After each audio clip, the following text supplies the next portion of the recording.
Well, the good news is this will be our last Saturday Mass without an opportunity to come to Mass.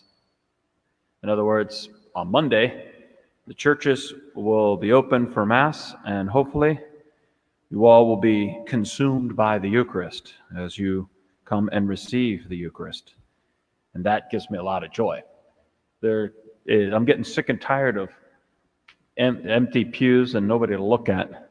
So hopefully this will help us grow in our church and where we are here. A lot of things going on in our world, in our country, in our communities.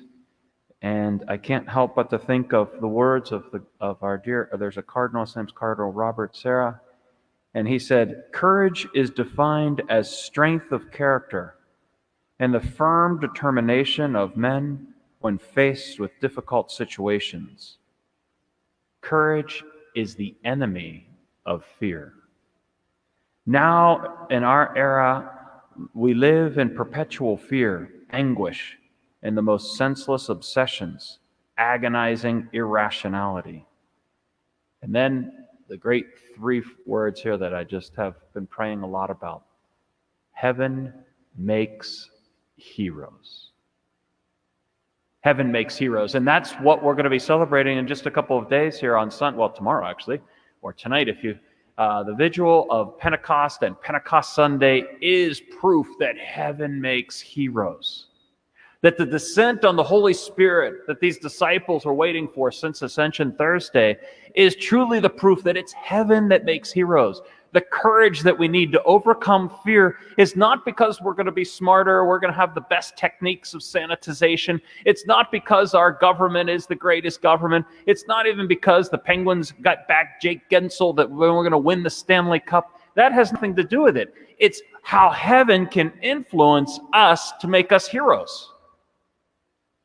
One of the greatest examples of this, with our dear Blessed Mother in front of us, and as we're in the waning days of May, is St. Juan Diego. And those of you who come to worship here at St. John and Paul, the beautiful grotto that we have downstairs, hewn out of the beauty of the rocks and things, it's glorious. But anyway, what we see there is St. Juan Diego on one side, Mary on the other. In the tabernacle, Jesus Christ in the middle, and Juan Diego is simply kneeling. You know, if you really look at statistics, there's nobody who initiated and evangelized and brought more people to the Catholic faith than St. Juan Diego. And he was just a very simple Indian, Mexican. His intelligence, his education, his background, his, all that stuff, very simple. But yet, nearly 6 million people came to the Catholic faith by him cooperating with Mary.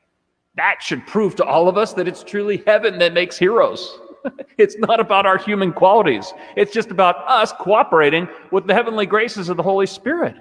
And notice, just as we opened up this Mass today, what is it that the disciples were doing hours before the descent of the Holy Spirit? They were gathered in prayer with Mary.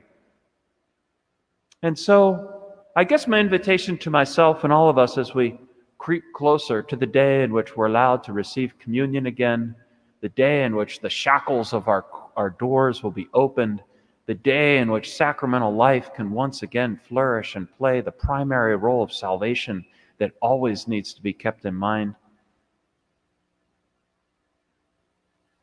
I guess what it all comes down to is allowing Mary to open up our hearts, to allow heaven make us heroes. And boy, when you look at the landscape of Corona time and the awful situations of our cities right now, we need heroes. Heroes not necessarily on the sports field, although that's wonderful. Heroes not necessarily in the political realm, although that's helpful. The heroes in our communities, in our church, that are made in heaven. Let us, as we enter into this Pentecost time, allow heaven to make us a hero. In other words, to take our fears to Mary, and as a good mother, she takes those fears and turns those into acts of faith. And it's through that that we can access and allow heaven to access us, exchanging our fears for faith.